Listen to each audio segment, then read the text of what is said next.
It's another edition of Sports Junkies here at RacineSportsZone.com. I'm Steve Sparky Fifer from the Wendy's Big Show weekday afternoons that to me. from 2 until 6. He is Gery Woelfel of the Racine Journal-Times. Time to do a little packet talk as the Packers are done, finished, season over.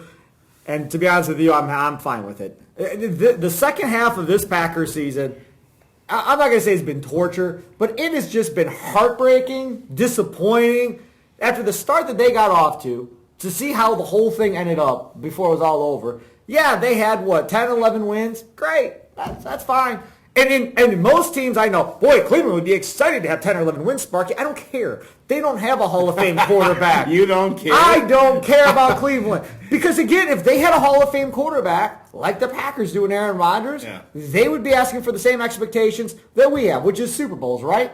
And this season, Aaron Rodgers didn't look like a Hall of Famer. Wait a second. Aaron Rodgers didn't look like an MVP player. And the rest of the team struggled as well. So as many wins as they had, this season has been a complete disappointment. I look at it from a different perspective. I think I've given Mike McCarthy a ton of credit. For what? For taking play calling, for giving up play calling. No, you can. Then pulling the play calling from him, for not giving his offensive lineman any help when he had guys having to go in there that shouldn't be playing the positions they were playing. He admitted to screwing that one up. Hold a second. What are we giving McCarthy credit for? I love McCarthy. Don't get me wrong. I've defended him his entire career. Don't. But he gets blamed for this too. Oh, absolutely. That's part of the whole picture. But a year ago, they were one play from going to the Super Bowl. Well, they were 5 minutes from going to the Super Bowl. Yeah, I mean, it's an onside kick, and it was a fluke recovery. The odds are, they're that There's close. more than that. McCarthy started handing off the ball, hand off, Okay. took away all aggressiveness from the offense. Absolutely. I agree with that totally. But the bottom line is if they recover that onside kick, if they're there, one play, okay? If. How can you say they had an opportunity, a chance to advance, okay? This year, they were heavily underdogs against Arizona. They not only didn't have their top two of their top receivers in Jordy Nelson and Adams, they lose Randall Cobb in the first period. Mm-hmm. Your three top receivers. Glad the season's over. No, from a disappointment standpoint, but I give McCarthy credit for keeping that team in the hunt because they were banged up. Jeff Janis, for a guy that didn't know how to play wide receiver, didn't know what he was supposed to do, apparently. Well, he figured it out in one game. Did you see, by the way, when he ran that little out in the end zone early in the game, okay? And Rodgers threw the ball short, and he didn't cut off his route. Did you see the reaction of Rodgers after he threw it? That was priceless. He just looked over at the coaching staff on the sideline and was just shaking his head because Janis ran the wrong route. Sure. If he runs the right route, it's a touchdown, okay? Well, if Rodgers doesn't overthrow guys, if Rodgers doesn't bounce a ball to James Jones, the game should have been over at that point, at about the 2-minute mark. All Arians had to do was just hand off the ball, one clock, and that would have been it. Instead, Arians starts throwing the ball. But that's the beauty of it. They were right there. Nobody expected them to be right there. Did you pick them to have a chance to win? I had them losing by 7. Okay, that was the spread, 7 points. And I really thought they were going to cover, if not win the game. I said 31-24. Okay, are we having the same perspective if Sam Shields intercepts the set pass? Yes. No, we aren't. We're all going to be praising McCarthy. That doesn't make Rodgers play any better. No, you can break it. You can be nitpicky about a bunch of things. The bottom line is, considering the circumstances that they were under, the adversity they dealt with, I thought they did a great job to get to where they were. Let's try another. I got numbers for you. You've always got numbers for me. Okay. Since Rodgers has been the quarterback. I know. Here we go. Gary Ellerson says the Packers are 0-7 in overtime. Correct. And you know what? For those, they did not touch the ball on the flip. So that's out of their control right off the bat. McCarthy's the coach, though. How do you win the coin flip? McCarthy's going to say, we're going to win the coin flip. I don't care. It still counts for McCarthy, regardless of what happens on the coin flip. But again, it's out of their control. He had nothing You've got to do all with kinds that. of excuses. That's not excuses. That's a fact. Well, maybe your defense should play at the moment. Okay, I agree McCarthy's with that in charge of the team. Okay. So if you're 0-7 in overtime, that's your fault. You were saying Rodgers. Well, that's because the record starts with Rodgers. It doesn't count Favre. It doesn't count for Favre. That's a deceptive record. Right. It doesn't count for Favre here. He only had Favre for 1 year. Right. So it's the majority of McCarthy's career. Now the next one. Do you know how many times McCarthy has won 2 playoff games in a postseason? You know what? Do you know how many? Probably once. Only the Super Bowl year. That's it. They haven't won more than 1 playoff game in a postseason other than the Super Bowl in 10 years? Okay, and that's valid. Is that an acceptable stat? Let's break it down further, though, okay? How many other coaches have done that? Oh, I have no idea. I know. I bet there's only one. Maybe two. So you're going to say Belichick. And Pete Carroll. For sure.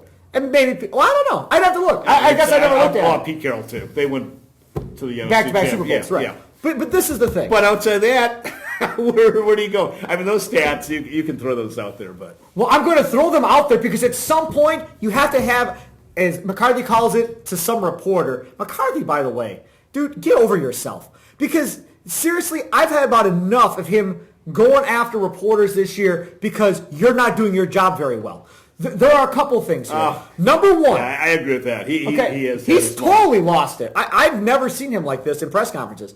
But he called somebody saying they had a loser mentality or something. I don't remember what the question was. Yeah, that was posed at the post-season Okay, fine.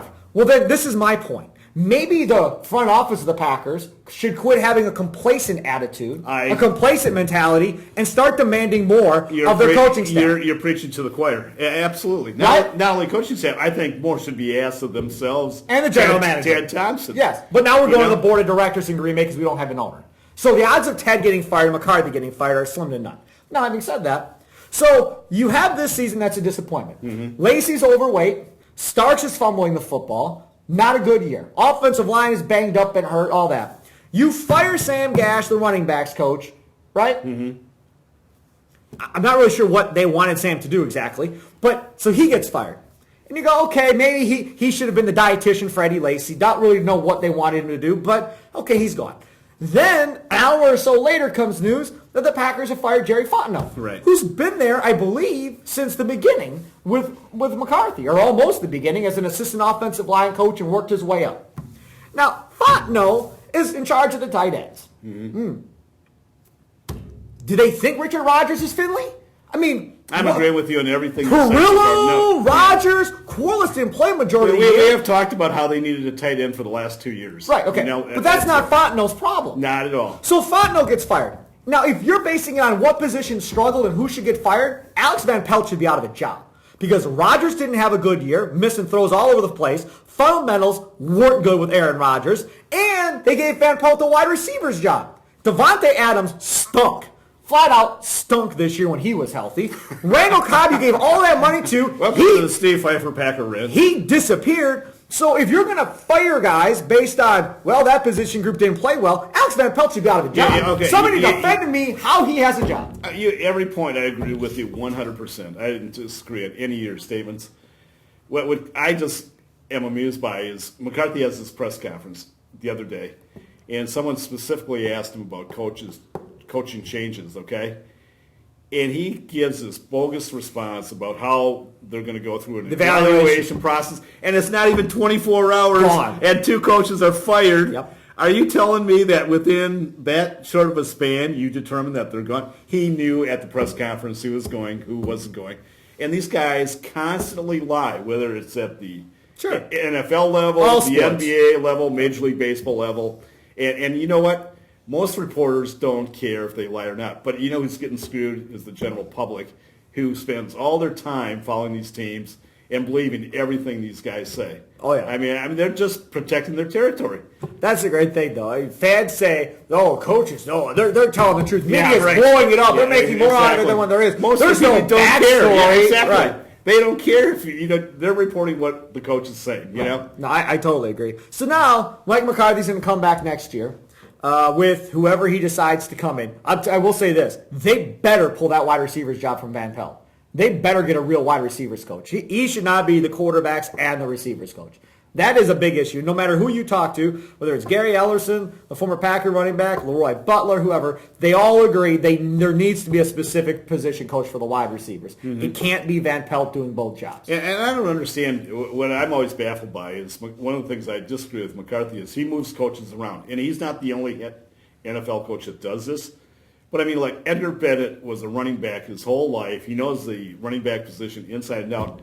And all of a sudden he becomes what? Wasn't he like a wide receiver coach? No offensive What does he know about running wide receiver routes? But wait a second. But that's just it, though. I mean, the reason you do it is to try and get him a job somewhere else. to continue promoting him to where he needs to go. That's what it is. That's not the purpose of being a head coach in the NFL. Your purpose is to win games. It's not to help everybody. But the wide receivers, you could say, were a hell of a lot better when Edgar Bennett had them than they were under Van Pelt. Well, they could be. Right? Fontenot was an offensive lineman coaching tight ends. Van Pelt's a quarterback coaching wide receivers. But I don't understand it. I really don't. I mean, you get specialists for every area. You don't play these games like, okay, now you're going to learn how to become a wide receiver coach. I don't know. It's been very consistent. On the defensive side of the ball, Capers doesn't do that crap. No. Kevin Green, when he was here, you're outside linebacker. Okay, you're in charge of outside linebacker. That's where he should be. Darian Perry, you're a safety. Exactly. You're going to go safety. Exactly. That's exactly what it was. You're absolutely right about that. Hey, one last shot. Nobody is bringing this up, and this gnaws me to no end. I mean, we've talked about 20 different things why the Packers haven't advanced, okay? And this has been kind of shoved under the carpet, and it always is. Do you know how many blown calls there were in the last 3 minutes of the game, in the Packer playoff game? And on every instance, replay showed that there was pass interference. 3 straight times. And yet we don't know who the official was that made the call. It's just like, hey, no big deal. It had nothing to do with the outcome. That had a lot to do with the outcome. Here's Gery Woelfel of the Racing. No response. Thanks for the support. I don't know. I mean, there's been missed calls in the NFL forever. But there were 3 straight coming down the stretch. I mean, how does a guy blow a 3 straight call if it's 1 guy or 2 guys? But anyway, see, I don't know how the evaluation. I feel much better. It was therapeutic. Yeah, I don't know. Now somebody go out and find who the officials were. What does it matter? What does it matter? What's going to change? Do you know the official's name? They have to be. Nothing's going to change. Say his name's Joe Brown. It doesn't matter if you know the guy's name is Joe Brown or not. The guy's not getting fired because you know his name. No, but they're going to have to become more accountable. No, they're not. If the following week they do the same thing. But there is an evaluation process of NFL referees. That is such a farce, guys. That's why you have Ed Hockley in the AFC Championship game right now. Right? I mean, he's one of the best. Reputation. Well, maybe to that too. He is Gery Woelfel of the Racine Journal Times. I'm Steve Sparky Fifer. We'll talk to you next time here at RacineSportsZone.com.